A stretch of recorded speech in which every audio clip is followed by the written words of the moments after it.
Hey everyone, it's me Anjali Verma, and in our today's lecture, we are going to discuss about defects or the imperfections in solid as well as the electrical properties and the magnetic properties of solids.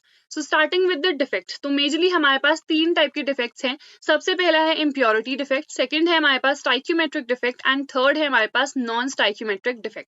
Talking about the impurity defect, सबसे पहले impurity defect एक ऐसा defect है जो कि impurities को add करने की वजह से किसी भी सॉलिड में अराइज करता है. What are these impurities? ये कोई भी एक दूसरा एलिमेंट हो सकता है. Let's take an example. अगर तुम लोगों ने N type P type semiconductor पढ़ रखा है तो तुम्हें ये चीज समझ में आएगी. अगर नहीं पढ़ा है तो मैं एक्सप्लेन कर देती हूँ.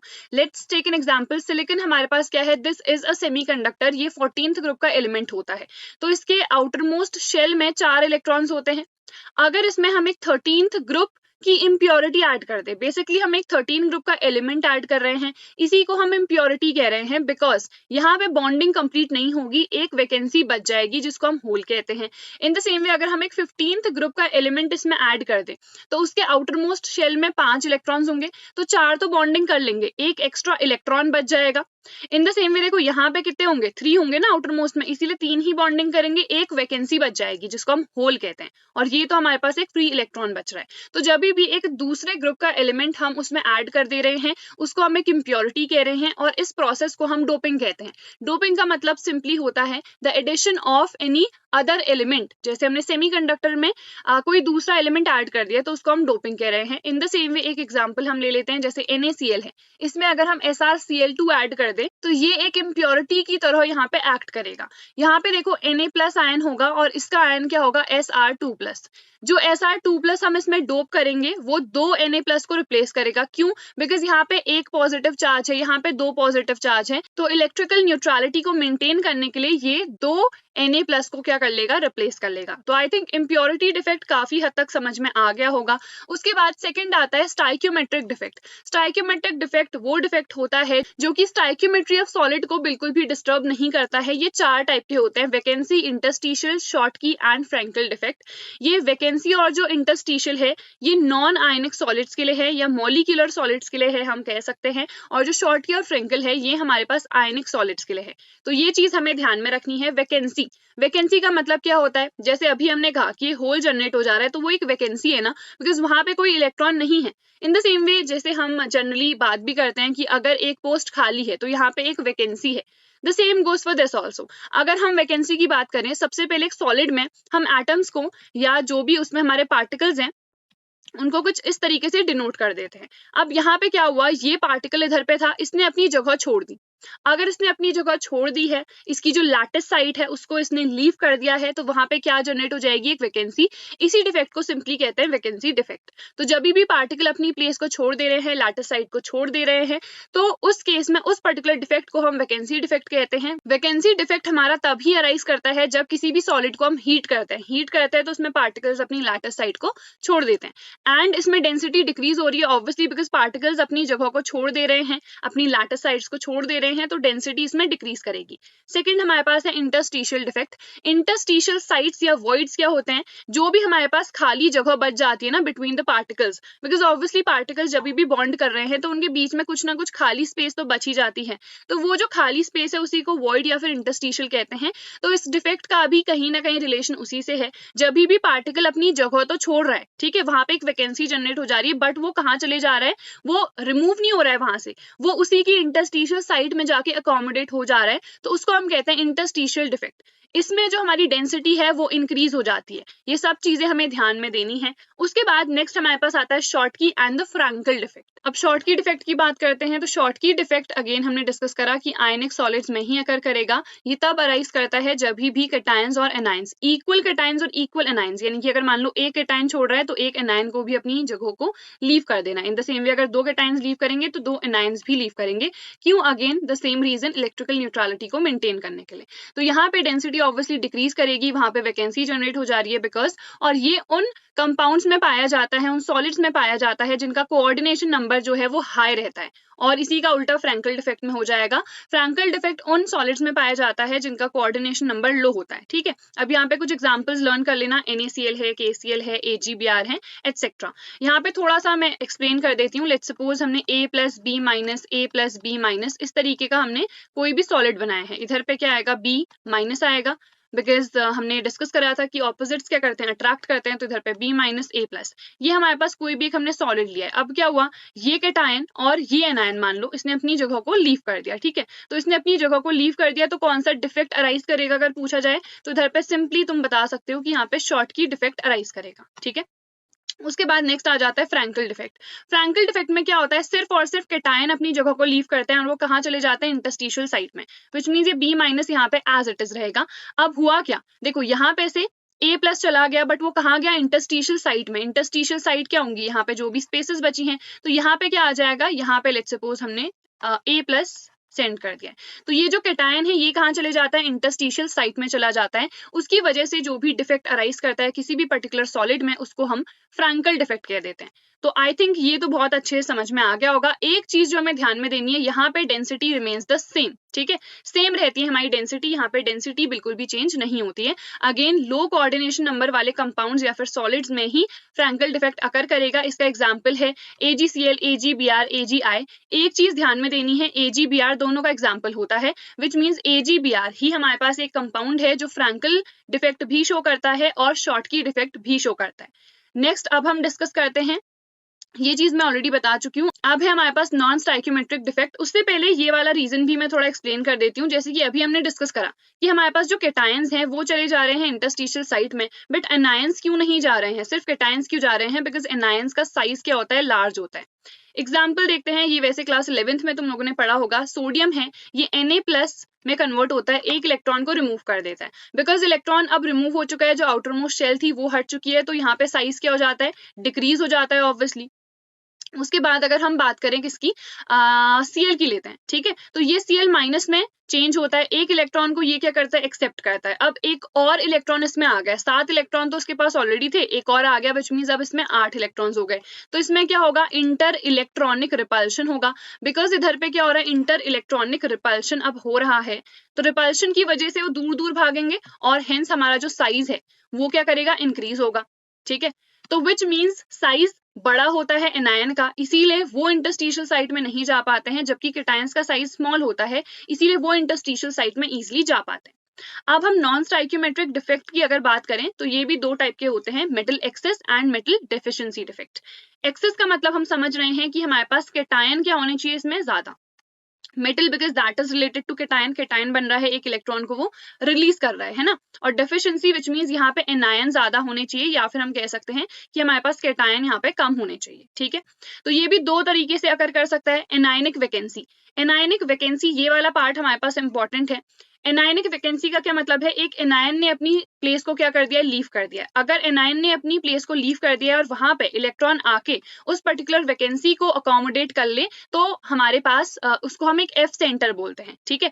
ये हमने डेफिनेशन यहाँ पे लिख रखी है और ये बहुत इंपॉर्टेंट है। The anionic sites of the vacancies जो कि ऑक्यूपाई करता है फ्री इलेक्ट्रॉन, उसी को हम F सेंटर कहते हैं। ये जो F सेंटर्स है ना बहुत इंपॉर्टेंट है, बिकॉज ये कलर इम्पार्ट करते हैं किसी भी पर्टिकुलर क्रिस्टल को, यानी कि जो भी सॉलिड हमने ले रखा है उसको कलर इम्पार्ट करते हैं। ये कलर कहाँ से आता है, तो देखो ये हम आगे भी पढ़ रहे होंगे DD ट्रांजिशन में, जब भी इलेक्ट्रॉन लोअर एनर्जी लेवल पे होता है वो एनर्जी को एब्जॉर्ब करता है, एक पर्टिकुलर कलर को एब्जॉर्ब करता है फ्रॉम द लाइट, और बिकॉज अब उसे एनर्जी मिल चुकी है तो वो हायर एक्साइटेशन स्टेट में चला जाता है, वहां पे जाके वो एक दूसरा कलर इम्पार्ट करता है, और वो कौन सा होता है, वो एक कॉम्प्लीमेंट्री कलर होता है, ठीक है। तो ये हमारे पास मेन रीजन होता है, बिकॉज फ्री इलेक्ट्रॉन है उधर पे F सेंटर में, तो ये जब भी एब्जॉर्ब करेगा लाइट तो हायर एनर्जी स्टेट पे जाएगा और वहां पे जाके एक कलर को इम्पार्ट करेगा, ठीक है।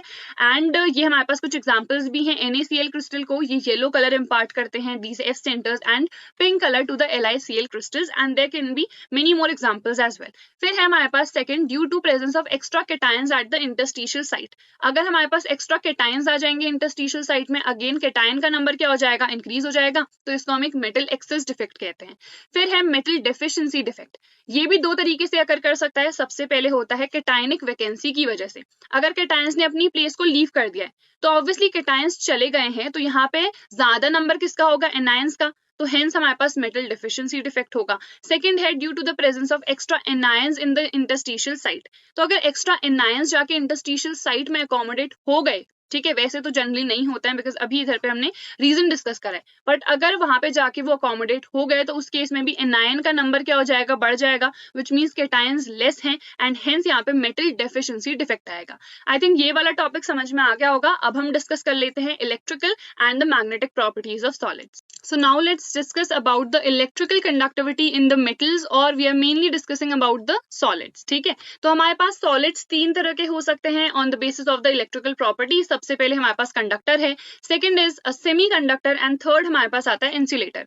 ये डेफिनेशंस बेसिक्स ही हम सबको ही पता है। If you talk about the conductors, तो कंडक्टर्स हम ऐसे सब्सटेंसेस को कहते हैं, ऐसे सॉलिड्स को कहते हैं जिसमें इलेक्ट्रॉन्स इजीली फ्लो कर सकते हैं, जिससे करंट इजीली फ्लो होता है एंड हेंस उनमें इलेक्ट्रिकल कंडक्टिविटी होती है। तो ये हमारे पास बेसिक सी डेफिनेशन है कंडक्टर की। इनकी रेजिस्टिविटी लो होगी एंड इनकी कंडक्टिविटी क्या होगी, ज्यादा होगी obviously. Then talking about the insulators, insulators ऐसे सब्सटेंसेस होते हैं जो करंट को बिल्कुल अपने से फ्लो नहीं होने देते हैं। ग्लास हो गया, रबर हो गया, ये सारे एग्जांपल्स हमारे इंसुलेटर्स के हो जाते हैं।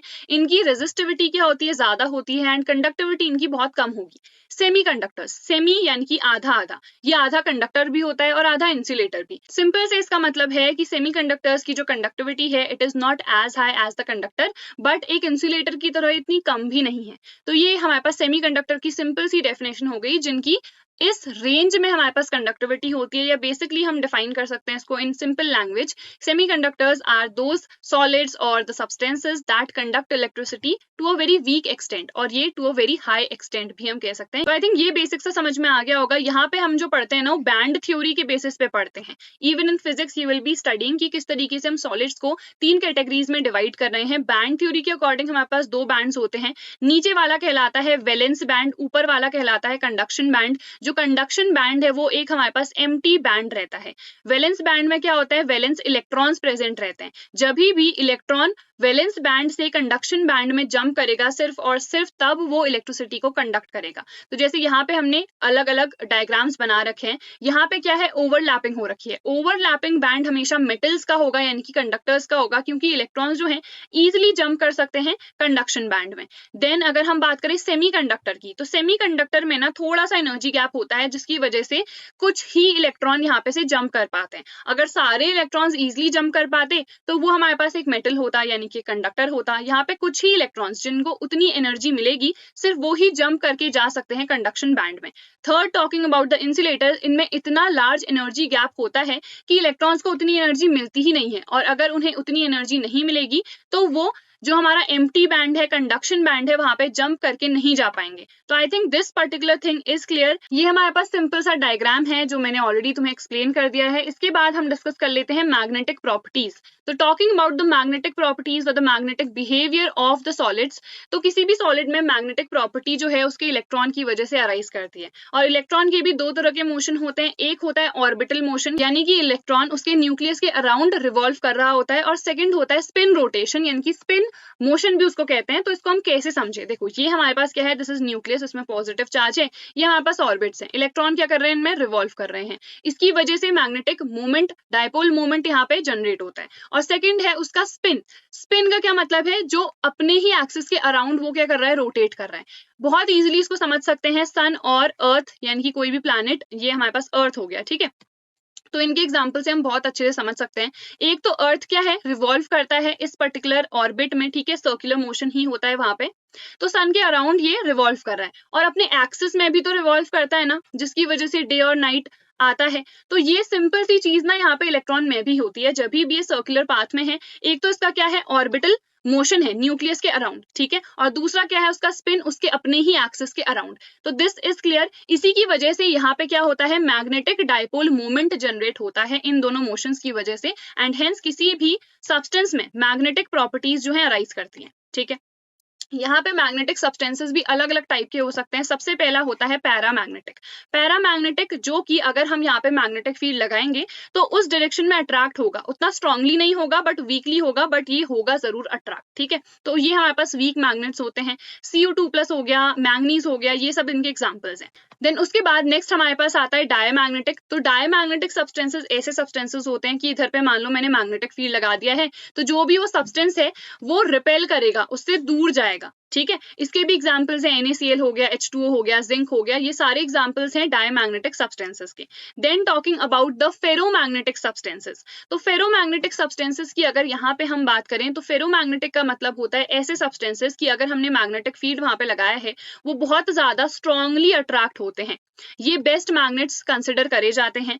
एंड यहाँ पे हमारे पास एक टॉपिक आता है डोमेन का। डोमेन का मतलब है ऐसे रीजन्स जहाँ पे बहुत सारे एटम्स रहते हैं, जैसे 10⁻20 अराउंड एटम्स या 10⁻21 एटम्स इसमें रिसाइड करते हैं, तो इनको हम एक डोमेन बोल देते हैं। तो डोमेन बिकॉज एक ही डायरेक्शन में अलाइंड होते हैं एंड हेंस इनको हम फेरोमैग्नेटिक सब्सटेंसेस बोलते हैं। देन आता है हमारे पास anti ferromagnetic substances. Anti ferromagnetic का क्या मतलब है? एंटी का मतलब उल्टा आता है ना। फेरोमैग्नेटिक में क्या होता है, डोमेन्स जो है एक ही डायरेक्शन में अलाइंड होती है। एंटी का मतलब है एक ऊपर को है तो दूसरा नीचे को, एक ऊपर को दूसरा नीचे को, तो एक दूसरे के मैग्नेटिक मोमेंट्स को क्या कर दे रहे हैं, ये कैंसिल आउट कर दे रहे हैं, यहाँ पे मैग्नेटिक प्रॉपर्टी नहीं होगी, इसीलिए इनको हम एंटी फेरोमैग्नेटिक सब्सटेंसेस बोलते हैं। नेक्स्ट हमारे पास आता है फेरी मैग्नेटिक। फेरी मैग्नेटिक का मतलब है कि एक पर्टिकुलर डायरेक्शन में होगा बट थोड़ा सा वीक यहाँ पे हमारा मैग्नेटिक मोमेंट होगा, जैसे कि दो हमारे पास ऊपर को अलाइंड है फिर एक नीचे को, फिर दो ऊपर को अलाइंड है फिर एक नीचे को, इस तरीके का अगर अलाइनमेंट होता है डोमेन्स का तो उसको हम फेरी मैग्नेटिक सब्सटेंस बोल देते हैं। तो ये हमारे पास डायग्राम है जो अभी हम डिस्कस कर रहे थे। ये हमारे पास न्यूक्लियस है, इसके अराउंड ऑर्बिटल मोशन हो रहा है और अपने ही एक्सिस के अराउंड इसका स्पिन हो रहा है, तो इसको स्पिन रोटेशन बोलेंगे। फिर यहाँ पे जो अभी हमने डिस्कस करा ये हमारे पास हो जाएगा फेरोमैग्नेटिक, ये हमारे पास एंटी फेरोमैग्नेटिक और ये फेरी मैग्नेटिक। तो I think this is clear. So I hope this video helped you. Do not forget to like, share and subscribe.